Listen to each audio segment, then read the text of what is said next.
Damai sejahtera Allah yang melampaui segala akal akan memelihara hati dan pikiranmu dalam Kristus Yesus. Kita berdoa. Sungguh kami bersyukur kepadamu Tuhan untuk kasih setiamu yang boleh kami nikmati sepanjang perjalanan kehidupan kami, bahkan hingga detik ini. Terima kasih Engkau telah memberikan kami nafas kehidupan, sehingga kami boleh beribadah kembali di rumah kami masing-masing dengan penuh sukacita. Dan saat ini Tuhan, kami mau mendengarkan kebenaran firman-Mu. Hadirlah di tengah-tengah kami. Biarlah firman ini menjadi pengajaran berharga bagi kami. Bagaimana kami hidup sebagai orang yang telah dididik dan telah diajar oleh Tuhan dalam menjalani kehidupan kami di dunia ini. Segala kuasa-kuasa yang tidak berasal dari Tuhan, yang mencoba mengacau-balaukan pikiran konsentrasi kami tolak di dalam satu nama-nama Yesus Kristus. Kiranya dijauhkan dari tempat ini. Dan biarlah damai sejahtera Allah Bapa ada bersama dengan kami. Berbicara bagi kami ya Tuhan, kami siap untuk mendengarkan firman-Mu. Di dalam nama Tuhan Yesus kami telah berdoa dan mengucap syukur. Amin.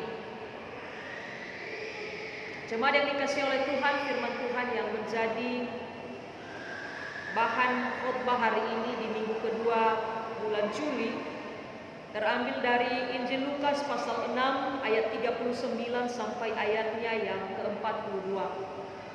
Injil Lukas pasal 6 ayat 39 sampai ayatnya yang ke-42. Beginilah firman Tuhan. Yesus mengatakan pula suatu perumpamaan kepada mereka. Dapatkah orang buta menuntun orang buta? Bukankah keduanya akan jatuh ke dalam lubang? Seorang murid tidak lebih daripada gurunya. Tetapi barang siapa yang telah tamat pelajarannya akan sama dengan gurunya. Mengapakah engkau melihat selumbar di dalam mata saudaramu, sedangkan balok di dalam matamu sendiri tidak engkau ketahui? Bagaimanakah engkau dapat berkata kepada saudaramu, saudara, biarlah aku mengeluarkan selumbar yang ada di dalam matamu, padahal balok yang ada di dalam matamu tidak engkau lihat. Hai orang munafik, keluarkanlah dahulu balok dari matamu, maka engkau akan melihat dengan jelas untuk mengeluarkan selumbar itu dari mata saudaramu. Sejauh demikian pembacaan firman Tuhan, dan saya menyapa kita semua, Shalom, Yahoo. Bapak Ibu dan saudara-saudari yang dikasihi oleh Tuhan, tema dari renungan kita, dari perikop yang kita baca hari ini, yaitu cintailah pendidikan. Mabalike daiwa badae ya omasi wa mahae andre. Cintailah pendidikan. Saudara yang dikasihi oleh Tuhan, pada suatu hari ada seorang kakek yang hendak menyeberang jalan raya. Ketika kakek ini mengalami kebingungan karena kesulitan menyeberang, maka tiba-tiba seorang nenek yang berkacamata hitam menghampirinya serta bertanya, apakah ia diperbolehkan menyeberang bersama-sama melewati jalan raya. Dengan gembira Bapak Ibu, kakek ini menggandeng tangan si nenek dan bersama mereka menyeberang jalan yang mereka lalui.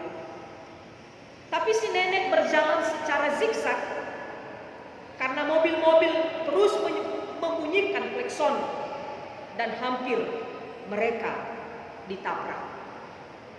Akhirnya mereka berdua tiba di seberang setelah mendapat umpatan banyak orang yang lula-lala melewati jalan raya.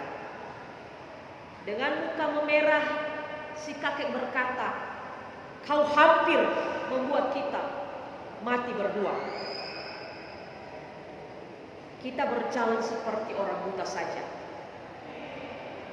Lalu jawab si nenek dengan muka yang kalem dengan berkata, aku memang buta, Pak. Karena Karena itulah aku menerima. Karena itulah aku meminta menyeberang secara bersama-sama. Saudara yang dikasihi oleh Tuhan, dalam perikop yang kita renungkan hari ini, sebuah perumpamaan, sebuah kiasan yang mengkritisi kehidupan orang Farisi dan ahli-ahli Taurat pada saat itu. Yesus menyampaikan bahwa tidak mungkin orang buta menuntut orang buta. Seperti halnya kedua kakek dan nenek tadi. Bagaimana mungkin nenek yang buta menuntut kakek yang buta? Akhirnya apa yang terjadi? Mereka hampir ditabrak. Sekali lagi orang buta tidak bisa menuntut orang buta, sebab keduanya akan jatuh ke dalam lubang yang sama. Saudaraku yang dikasihi oleh Tuhan, kebutaan yang ia maksud di sini adalah bukan kebutaan secara jasmani, melainkan kebutaan secara rohani, sehingga sulit mengenal, sulit melihat, sulit mencerna arti sebuah kebenaran dalam hal mengikut Yesus. Dengan tegas Yesus mengecam apa yang dilakukan oleh orang Farisi yang berlaku munafik terhadap orang lain dan berusaha mempengaruhi murid-murid agar melakukan hal yang sama dengan yang mereka perbuat. Orang Farisi suka melakukan hal-hal yang kelihatannya beribadah. Orang Farisi suka melakukan hal-hal yang berisi tentang perintah.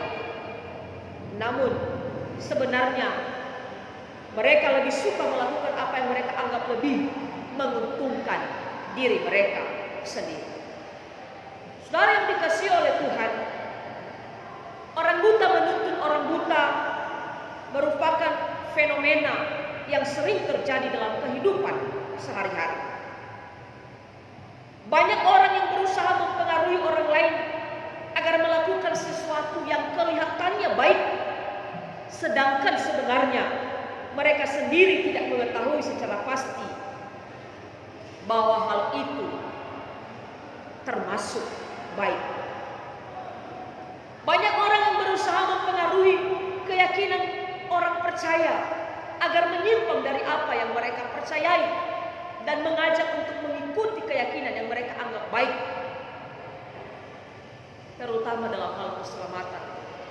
Sedangkan di satu sisi mereka sendiri tidak yakin apakah akan selamat atau tidak dalam mengikuti keyakinan tersebut.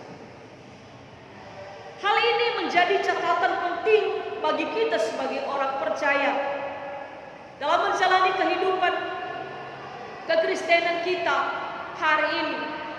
Perlu kita mawas diri, perlu kita waspada. Jangan sampai kita disesatkan dan kita jatuh ke dalam jurang yang membuat kehidupan kita hancur dan tak berguna sampai selama-lamanya. Banyak penyesatan-penyesatan yang mengatasnamakan dirinya guru, yang mengatasnamakan dirinya sebagai rohaniawan, tetapi pada akhirnya dia pun tidak tahu kemana jalan yang harus ia tempuh. Dalam perikop ini, dia mau menegaskan bagi kita bahwa guru yang agung dalam kehidupan kita adalah hanya satu, yaitu Yesus. Dia patut diteladani dan patut dipatuhi. Hal yang kedua, saudara-saudari yang dikasihi oleh Tuhan, Yesus menyadarkan orang Farisi dan juga setiap umat hari ini agar jangan buru-buru menghakimi orang lain. Sekali lagi, jangan cepat-cepat, jangan buru-buru menghakimi orang lain. Dalam nats ini dia menggambarkan dua hal, yaitu selumbar balikho dalawa pada golomingu, dan yang kedua adalah balok balikho da ya iya da botoke. melihat diri orang lain tentu jauh lebih mudah daripada melihat diri sendiri. Ini yang sering terjadi, melihat diri orang lain itu jauh lebih mudah daripada melihat diri sendiri. Melihat diri orang lain, kita bisa langsung mengamatinya dari ujung rambut sampai ke ujung kakinya. Sedangkan untuk melihat diri sendiri, seseorang harus membutuhkan alat bantu, yaitu cermin. Makanya orang lebih cepat menilai orang lain daripada menilai dirinya sendiri. Maka apa yang dikatakan oleh Yesus dalam Injil ini sangat tepat. Banyak orang yang suka menilai kesalahan-kesalahan orang lain daripada menilai kesalahan diri sendiri. Dan bukankah hal ini yang sering banyak kita temui di masa sekarang dan termasuk dalam kalangan kehidupan orang percaya? Oyani lada ira amaina ogone ke sibai ira baba posisi salah nabura ba olive ira kalau lebih ebua zala sinola palu ta ila ta osisi golobinga nabeda golobinga da fore ke siteide ama itu ladu ta ila sadau ta pagi bahur nabud tapi botogeu si soa hereda botogeu si no tema bara bahwa mematada tobini hereda. Inilah gambaran kehidupan manusia hari ini. Tidak hanya terjadi dalam kehidupan orang Farisi, tetapi juga dalam kehidupan anak-anak Tuhan di masa sekarang. Melihat kesalahan orang lain lebih mudah daripada mengintrospeksi dan mengevaluasi diri sendiri. Ada malawa magama idola satua wanguma na petuturu zalaname babai olifuke waso farozi duturu sing maleko. Jadi itade tawe zalania. Tapi kita lupa bahwa 4 jari mengarah ke kita. Apa yang dikatakan oleh Yesus di sini bukan dalam arti kita tidak boleh mengkritik orang lain. Bukan dalam arti kita tidak boleh mengkomentari kehidupan orang lain. Tetapi yang Yesus tegaskan kepada orang-orang Farisi dalam rekor ini, jangan cepat-cepat. Selidiki dulu, pahami dulu. Kalau memang itu benar, tidak akan menjadi kesalahan kita. Tapi kalau itu tidak benar, tapi kita nomor 1 mempermalukan orang itu, maka inilah yang menjadi kesalahan kita sebagai orang percaya. Karena kita ini bukan hakim. Hakim yang adil adalah hanya Yesus. Dan semua orang yang ada di dunia ini akan dihakimi.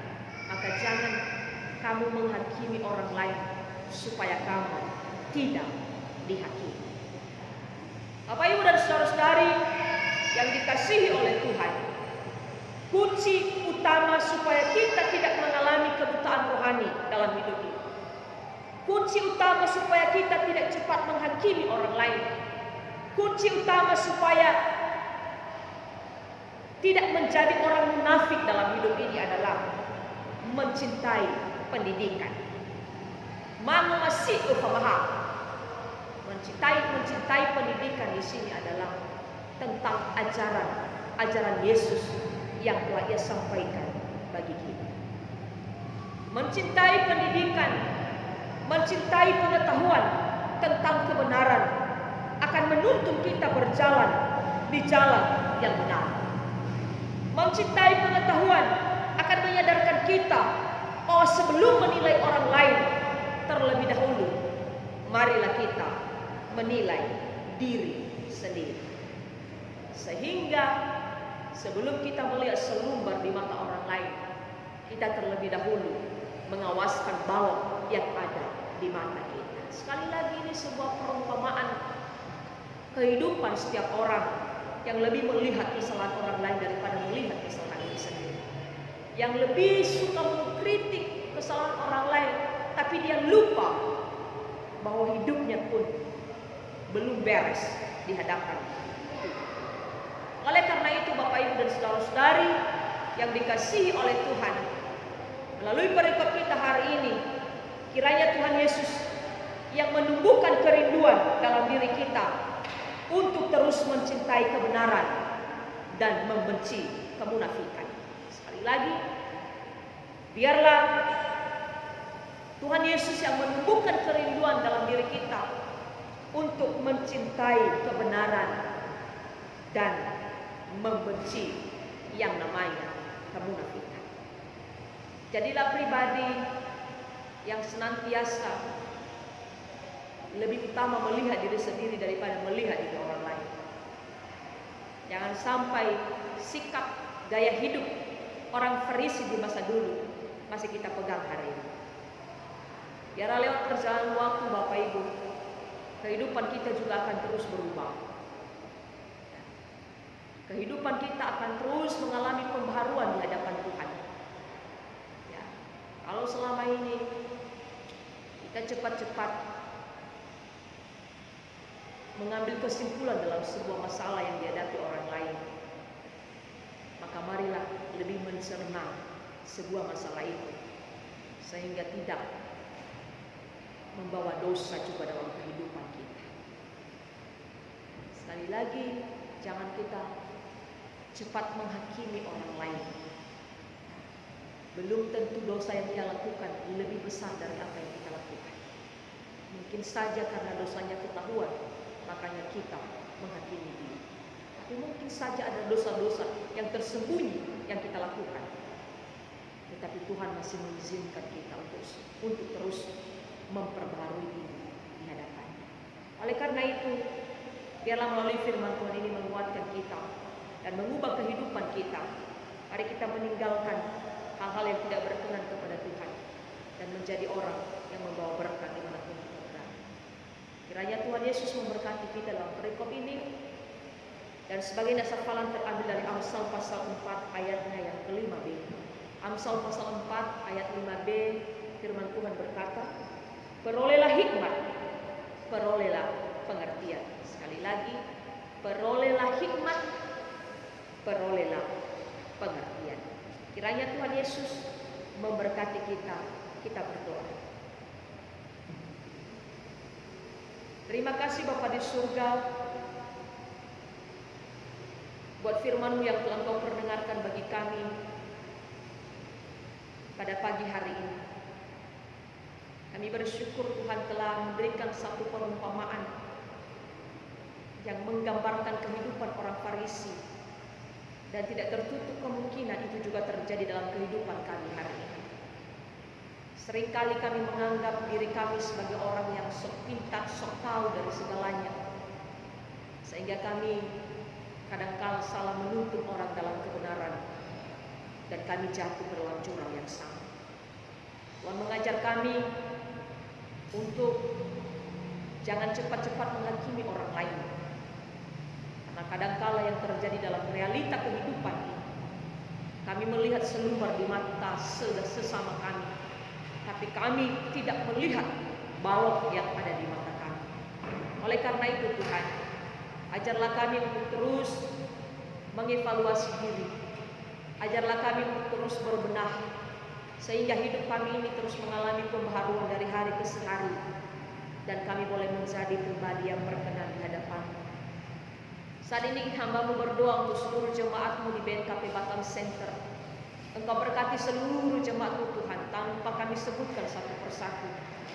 Engkau berikan mereka kesehatan, umur yang panjang, cukupkan segala kebutuhan. Berkati pekerjaan mereka, berkati usaha dan segala bisnis mereka. Biarlah berkat-berkat Allah akan terus mengalir dalam kehidupan mereka hari lepas hari. Kami berdoa buat setiap jemaat Tuhan yang dalam keadaan sakit, baik anak kami Dewi Waru, dan demikian juga saudara-saudara kami yang lain. Engkau jamah dengan kuasa dan bilur-bilur daripada Tuhan, sehingga segala penyakit dipatahkan dan digantikan dengan sukacita yang baru yang Kami berdoa buat setiap jemaat Tuhan yang terus mengeluh karena kebutuhan ekonomi, yang belum mendapatkan pekerjaan, yang sudah di PHK dan lain sebagainya. Tuhan, berikan jalan keluar, berikan kemudahan agar mereka tidak putus asa di hadapan-Mu, tapi Engkau datang untuk menolong di waktu yang tepat. Kami berdoa juga Tuhan untuk para pemimpin kami di Indonesia ini. Engkau berkati Bapak, mulai dari Bapak Presiden, bahkan seluruh aparat pemerintah di setiap daerah-daerah, kota, kabupaten, dan termasuk di Kota Batok ini. Engkau berkati mereka, Engkau berikan mereka hikmah dan kebijaksanaan, terlebih-lebih dalam menangani virus corona yang sudah beberapa bulan terus mewabah dalam kehidupan kami di seluruh dunia, bahkan di Indonesia dan 100 di Batam ini. Kami rindu Tuhan akan turun tangan untuk terus mengubah keadaan ini Bapak, sehingga kehidupan kami boleh normal kembali dan kami boleh beraktivitas seperti biasa. Kami berdoa untuk seluruh para tim medis yang terus bekerja untuk menyembuhkan seluruh para pasien. Kiranya Tuhan juga yang memberikan mereka hikmat agar mereka juga tidak mempolitisi pandemi ini Tuhan untuk mengambil keuntungan, tapi biarlah mereka benar-benar melakukan pelayanan yang terbaik seturut dengan kehendak Bapa di surga. Terima kasih Bapa, kami serahkan ke dalam tangan Tuhan segala kegiatan kami 1 minggu ke depan, baik ibadah keluarga yang kami laksanakan di rumah masing-masing, Engkau berkati. Demikian juga kami berdoa untuk pelaksanaan serah terima pendeta jemaat dan pendeta fungsional pada tanggal 19. Tuhan berikan cuaca yang baik. Engkau berkati seluruh hamba-hamba-Mu yang akan datang dan juga yang akan pergi, sehingga proses serah terima dapat berjalan dengan baik. Dan kami rindu pelayanan di jemaat BNKP Batam ini ke depan akan terus maju, akan terus berkembang oleh karena kasih dan kemurahan daripada Tuhan. Terima kasih ya Bapa, persembahan yang telah kami kumpulkan, baik persembahan perpuluhan, persembahan syukur, dan persembahan tiap-tiap minggu, Engkau terima dengan sukacita, dan biarlah berkat-Mu Bapa akan terus mengalir seperti air dalam kehidupan kami. Terima kasih ya Yesus, dalam nama-Mu kami telah berdoa dan mengucap syukur, serta yang telah mengajar kami berdoa bersama-sama. Bapa kami yang di surga, dikuduskanlah nama-Mu, datanglah kerajaan-Mu, jadilah kehendak-Mu di bumi seperti di surga. Berilah kami pada hari ini makanan kami yang secukupnya, dan ampunilah kami akan kesalahan kami, seperti kami juga mengampuni orang bersalah kepada kami. Dan janganlah bawa kami ke dalam pencobaan, tetapi lepaskanlah kami daripada yang jahat, karena Engkau yang mempunyai kerajaan dan kuasa dan kemuliaan sampai selama-lamanya. Amin. Pulanglah dengan sukacita dan damai sejahtera, dan terimalah berkah daripada Tuhan. Tuhan memberkati engkau dan melindungi engkau. Tuhan menyinari engkau dengan wajah-Nya dan memberikan engkau kasih karunia. Tuhan menghadapkan wajah-Nya kepadamu dan memberikan engkau damai sejahtera dari sekarang sampai selama-lamanya. Amin. Tuhan Yesus memberkati. Shalom.